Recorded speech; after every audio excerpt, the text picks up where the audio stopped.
ano ang take ng mga uring manggagawa diyan sa panukala ni House Majority Leader Sandro Marcos na no work no pay para sa mga miyembro ng Kongreso. Makakasama natin via Zoom si Ginoong Carlos Miguel Oñate, ang tagapagsalita po ng Trade Union Congress of the Philippines. Magandang hapon po. Ay, magandang hapon din po, Sir Sandro at Mamaan at sa lahat po ng ating mga taga-subaybay. Ano pong take ninyo dito sa panukalang ito ni Majority Leader Sandro Marcos? Ang take po dito ng Trade Union Congress of the Philippines, TUCP, kami po ay in full support dito po sa no work no pay para po sa ating mga miyembro ng Senado at ng House of Representatives, kasi wala naman kami talagang nakikitang rason kung bakit kailangan silang special, no? Kagaya rin po ng mga manggagawa, karamihan po ng ating mga manggagawa kasi arawan. Kapag hindi pumasok, wala pong sisweldohin. Ngunit pinapaalala din po namin na para hindi ito usapin ng baka may pinapatamaan lang o kaya nagpapapogi lang, ay ito rin po ay usapin ng pagbabalik ng tiwala ng taong bayan. Kaya sana po itong no work, no pay ay maging maging daan ho para yung mga matagal nang hinihintay na batas ng ating mga manggagawang Pilipino ay tuluyan ng mais sa batas. Kasi kumbaga ito'y institutional reform at hindi targeted yung mga specific individual. Yun ang sinasabi niyo po. Tama po kayo, no? Kaya ang napaka-importante po, dapat yung kanilang presensya, hindi lang po ito usapin ng merong nakaupo dun sa plenary session o kaya merong mga umattend dun sa committee hearing para sa quorum. Importante rin po na maramdaman ng uring manggagawa yung mga binoto po nilang representante ay nagtatrabaho para po sa kanilang kapakanan. Halimbawa, yung legislated wage increase na 200 pesos ay mula pa po last year na ifinalya ng TUCP, pero hanggang ngayon po ay hindi pa po napag-uusapan o napapasaman lang sa komite. Not to mention the fact na nung 19th Congress ay naipasa na yan. Ganun din ho yung security of tenure. Mula 19th hanggang 20th Congress, hindi po yan man lang na isang committee hearing man lang. So ito po yung mga usapin na sana po dito sa no work no pay, magsipasok po yung ating mga mambabatas ay mas maraming panahon, mas marami po yung pwedeng magdebate para po sa mga usapin na ito. Etong House Bill 7432 na ipinanukala nga ni Congressman Sandro Marcos, ay sinasabi dito yung performance-based pay, yung salary daw dapat ay nakatali doon sa attendance, tsaka yung active participation sa mga sesyon, no, sa plenary, committee hearings at iba pang mga opisyal na legislative duties. Yung isa din for feature ng compensation, yung unexcused daw na absence, dapat may salary deduction din. Oo, or kung ilang araw din yun. Yung transparency din, kailangan makita ng public yung attendance ng ating mga mambabatas. Okay po ba kayo doon?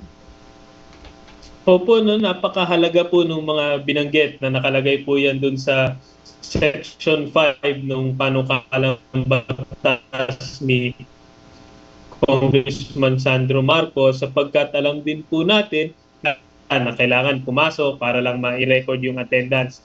Napaka-importante po kasi nung quorum, lalo po dun sa ating mga legislative bodies. Kung wala pong sapat na attendees, wala pong quorum, hindi po maaaring makapag-proceed ang isang committee hearing o kaya kailangan na namang ipagpaliban yung mga usapin na ito. Gayon din, no, nararapat din naman po, lalo sa panahon ngayon, na talagang patuloy na binabawi po ng ating pamahalaan yung tiwalang nawala mula sa sambayanan dahil nung sa kasagsagan ng corruption scandal, ay napakahalaga po itong hakbang na ito upang ipakita na yung ating mga representante ay tunay na dinadanas din yung danas ng ordinaryong mamamayan, ordinaryong manggagawang Pilipino. Oo, kasi meron tayong mga mababatas na hindi mo mapagkita sa mga plenary sessions. At ito yung isang maganda sinasabi din, well, kung valid naman daw yung absences, halimbawa nagkasakit, abay kailangan mo ring mag-present nung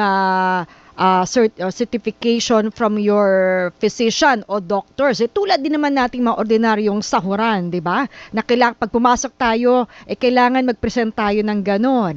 Authorized official travel.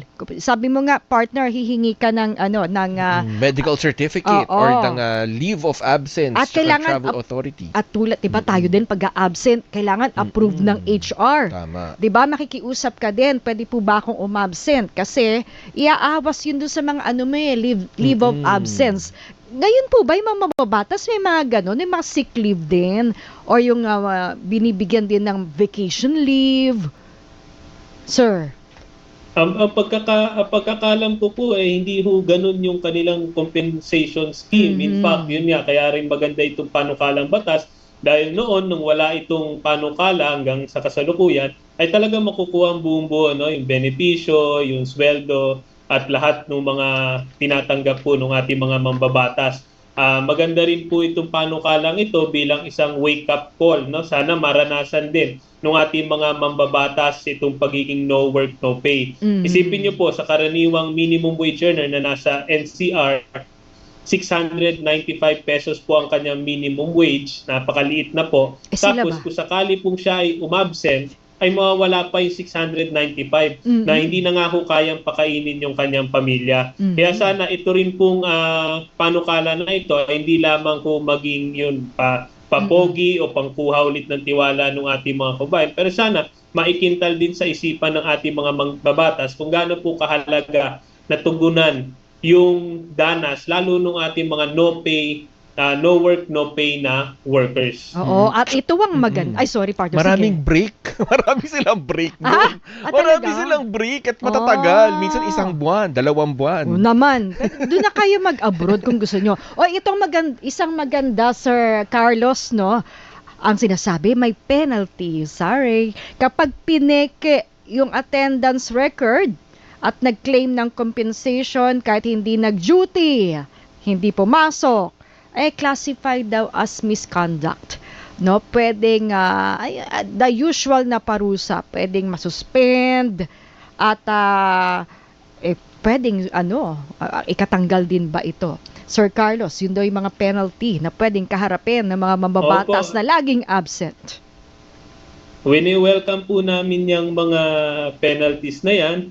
Although of course, karamihan po ng ating mga manggagawa, yung iba mas mabibigat pa yung kanilang na hinaharap kapag hindi lang nakapasok.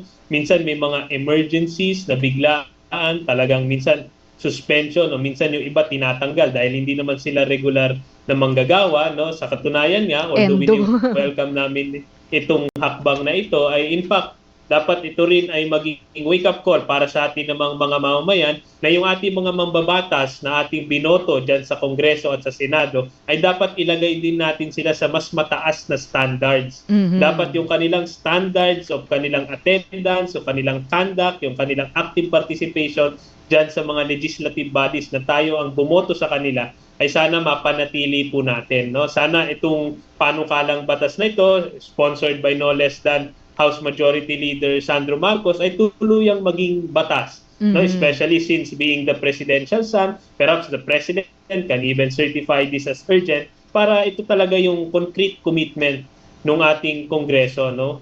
Na yung ating mga mambabatas ay talagang araw-araw magtatrabaho para dun sa kanilang mga constituents. Historical to kung mangyayari sa dalawang kapulungan ng Kongreso. Oo. Diba? Oo, diba? Pwede kayo ma-endo. Ganun. Marami pong salamat, Sir Carlos Miguel Oñate. Maraming salamat din po at mabuhay po kayo. Happy weekend, sir. Happy weekend po. Yan po ang tagapagsalita ng Trade Union Congress of the Philippines.